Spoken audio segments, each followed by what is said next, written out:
الحمد للہ وکفا وسلام علی عبادہ الذین اصطفیٰ اما بعد فاعوذ باللہ من الشیطان الرجیم بسم اللہ الرحمن الرحیم۔ معزز محترم محتشم سامعین حضرات، 7 دسمبر بروز بدھ 2022 بعد نماز فجر کا یہ درس حدیث مصطفیٰ صلی اللہ علیہ وآلہ وسلم، یہ ہماری سلسلہ وار گفتگو ہے شرح ادب المفرد، اس کی آج یہ قسط نمبر 124 ہے، اور آج کا درس حدیث پاک انشاءاللہ حدیث نمبر 746 سے لے کر 750 تک جاری رہے گا۔ آپ دعا فرما دیجئے اللہ کریم مجھے شرح صدر کے ساتھ حق سچ بیان کرنے کی توفیق عطا فرمائے، اور اللہ تعالی ہم سب کو عمل والی باتوں پر عمل پیرا ہونے کی توفیق عطا فرمائے۔ یہ مسلسل مہمان نوازی کے عنوان پر حدیث آ رہی ہیں، آج بھی وہی ہے، اور باب خدمت الرجل الضیف بنفسہ، کہ آدمی کا مہمان نوازی کی از خود خدمت کرنے کا بیان، کہ بندہ خود مہمان کی مہمان نوازی کرے۔ حدیث نمبر 746، حدثنا یحیی بن بکیر قال حدثنا یعقوب بن عبد الرحمن قال ابی حازم قال سمعت سہل بن سعد ان ابا اسید الساعدی دعا النبی صلی اللہ علیہ وسلم فی عرسہ۔ حضرت ابو حازم رحمۃ اللہ علیہ سے روایت ہے، فرماتے ہیں کہ میں نے حضرت سہل بن سعد ساعدی رضی اللہ تعالیٰ عنہ سے سنا کہ حضرت ابو اسید ساعدی رضی اللہ تعالیٰ عنہ نے اپنی شادی کے موقع پر حضور پاک صلی اللہ علیہ وآلہ وسلم کو مدعو کیا، شادی کے موقع پر، تو یقیناً آپ ولیمہ ہی سمجھ لیں۔ تو وکانت امرأتہ خادمہم یومئذ وہی العروس، تو کہتے ہیں کہ ان کی جو دلہن تھی، حالانکہ شادی کا پہلا دن ہے، تو وہ دلہن لوگوں کی خدمت کر رہی تھی، دلہن خود کھانا پیش کر رہی تھی۔ اچھا جی، فقالت او قالا، کہتے ہیں کہ یا تو ان کی بیوی نے یہ بات بتائی کھانا رکھتے ہوئے، تو یا انہوں نے خود فرمائی۔ اتدرون ما انقعت لرسول اللہ صلی اللہ علیہ وسلم، کہ تمہیں پتہ ہے کہ آج میں نے حضور کو بھی بلایا، اور حضور کے لیے کیا میں نے تیار کیا ہے کہ جب سرکار آئیں گے تو میں کیا پیش کروں گا۔ تو انقعت لہ ثمرات من اللیل فی طور، پھر خود ہی کہنے لگے کہ بھائی میں نے سرکار دو جہاں کی مہمان نوازی کے لیے رات کو ایک برتن میں کھجوریں بھے کر رکھ دی ہیں، کھجوریں بھگو کر رکھ دی ہیں، اس کو کہتے ہیں نبیذ۔ بولیے اس کو کیا کہتے ہیں؟ انگوروں کو یا کھجوروں کو پانی میں ڈال کر چھوڑ دیا جائے یہاں تک کہ انگور یا کھجوروں کی مٹھاس پانی میں مل جائے، کچھ تیزی اور تبدیلی بھی آ جائے تو کوئی حرج نہیں، مگر وہ تبدیلی اور تیزی نشے کی حد تک نہ پہنچے، اگر نشے کی حد تک پہنچ گئی تو پھر حرام ہے۔ تو انہوں نے رات کو بھگوئی اور صبح کہا کہ میں نے حضور کو پیش کر دی، اگر اس میں نشہ آ جائے تو میں نے بتا دیا حرام ہے۔ نبیذ جو ہوتی ہے نا، یہ نبیذ کہ رات کو کھجوریں بھگو کر رکھنا اور صبح کھا لینا، یا انگور بھگو کر رکھنا اور کھا لینا اور وہ پانی بھی پی لینا، یہ انسانی بدن کے لیے انتہائی فائدہ مند ہے، اور حفاظت صحت کے لیے اور بدن کی قوت کے اضافے کے لیے بہت کمال کا ٹوٹکا ہے۔ صاحب نہایہ نے لکھا ہے کہ نبیذ کھجور، انگور، شہد اور یہ گندم کے دانے اور جو سے تیار کی جاتی ہے، سب کے بنانے کا طریقہ ایک ہی ہے، مگر بہرحال اس میں نشہ نہیں ہونا چاہیے۔ تو اس میں اصل امام بخاری تو یہ بتانا چاہتے تھے کہ جب مہمانوں کو بلاؤ تو خود بھی ان کے آگے کھانا رکھ سکتے ہو، تو یقیناً ان کی بیوی بھی رکھ رہی تھی، تو یقیناً یہ بات اس وقت کی ہے جب ابھی تک پردے کا حکم نہیں آیا تھا۔ اب کسی کی بیوی لوگوں کے اور مہمانوں کے آگے کھانا رکھے تو یہ بات جائز نہیں ہے۔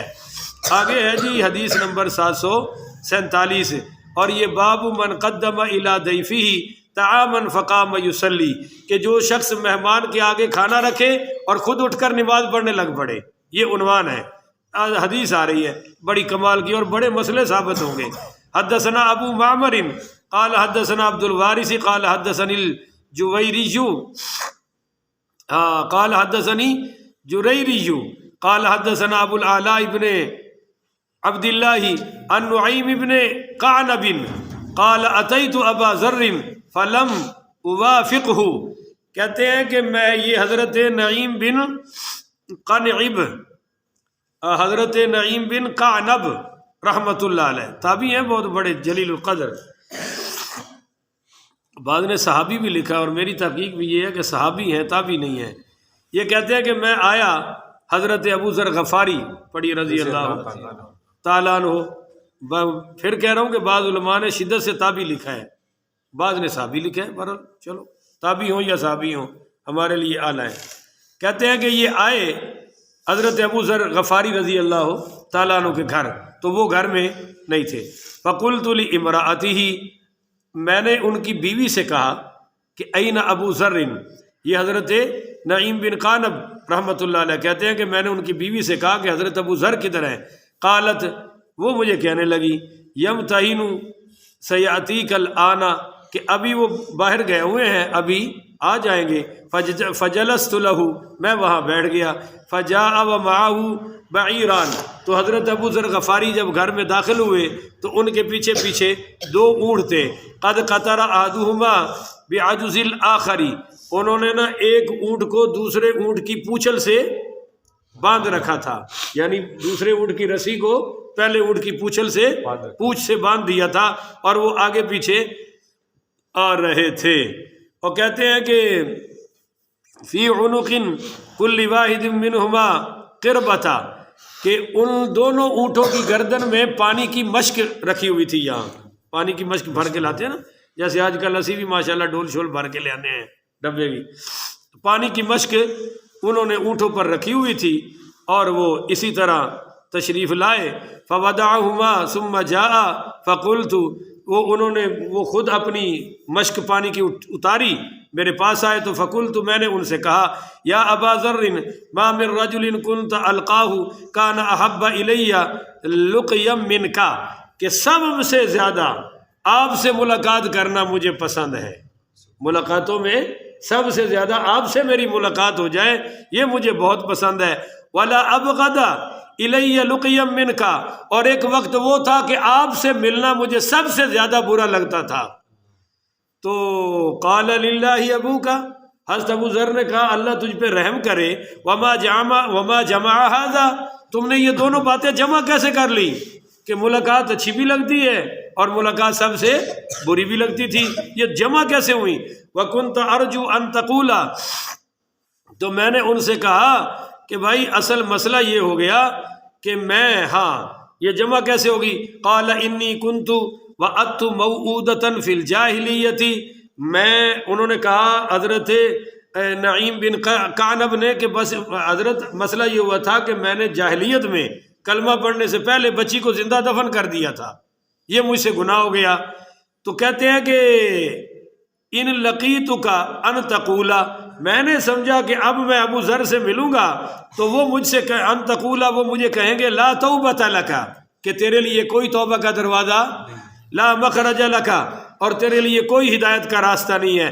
وکنت ارجو ان تقول، پھر مجھے امید اٹھی کہ میں ملوں اور ان سے کہوں کہ، اور وہ ملوں تو وہ مجھے کہیں گے لک توبۃ، کہ بھائی تیری اللہ توبہ قبول کرے گا، ومخرج، اور اللہ تیرے لیے راستہ بھی نکال دے گا توبہ کا۔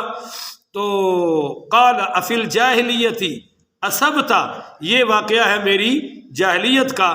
تو قلت نعم، حضرت ابو ذر کہنے لگے یہ تو نے جاہلیت میں کیا تھا نا اسلام لانے سے پہلے؟ کہنے لگے جی ہاں۔ قال عفا اللہ عما سلف، تو فرمایا ابو ذر غفاری نے کہ بھائی فکر نہ کرو، اسلام لاتے ہی اللہ کفر کے سارے گناہ معاف فرما دیتا ہے۔ ہاں جی، تگڑے ہونا یار، اسلام کلمہ لاتے ہی، کلمہ پڑھتے ہی، اسلام قبول کرتے ہی اللہ پچھلے سارے گناہ معاف کرتا ہے۔ بادشاہ کو بول لو میں کلہ پھنسیا رہ جانا، وہ تو الٹا ہاتھ رکھے ابھی اسی بول سکتے ہی نہیں۔ اچھا، تو کہا کلمہ پڑھتے پچھلے سارے گناہ معاف ہو جاتے ہیں۔ اب ذرا اگلی بات سنیں، وہ بڑی کمال کی ہے۔ کہتے ہیں میری یہ گفتگو ہوگی تو وقال لامرأتہ، انہوں نے اپنی بیوی سے کہا کہ آتینا بطعام، کھانا لاؤ۔ میرے لیے اور مہمان کے لیے فابت، بیوی نے انکار کر دیا کہ ایسے شخص کو میں کھانا نہیں کھلاؤں گی کہ اس نے بچی کو دفن کیسے کیا تھا۔ وہ بات تو جاہلیت کی تھی، پر ان کی بیوی کو سن کے غصہ آ گیا۔ تو قال، حضرت ابو ذر غفاری نے ثم امرا، پھر فرمایا کہ بھائی کھانا لاؤ، کیا کر رہی ہو؟ وہ تو اس کے کلمہ پڑھنے سے پہلے کا مسئلہ ہے، تو نے ابھی کھڑا کر دیا۔ فابت، اس نے پھر دوسری بار بھی انکار کر دیا کہ میں نہیں لاتی۔ حتی ارتفعت اصواتها، حتیٰ کہ میاں بیوی کی آوازیں بلند ہو گئی۔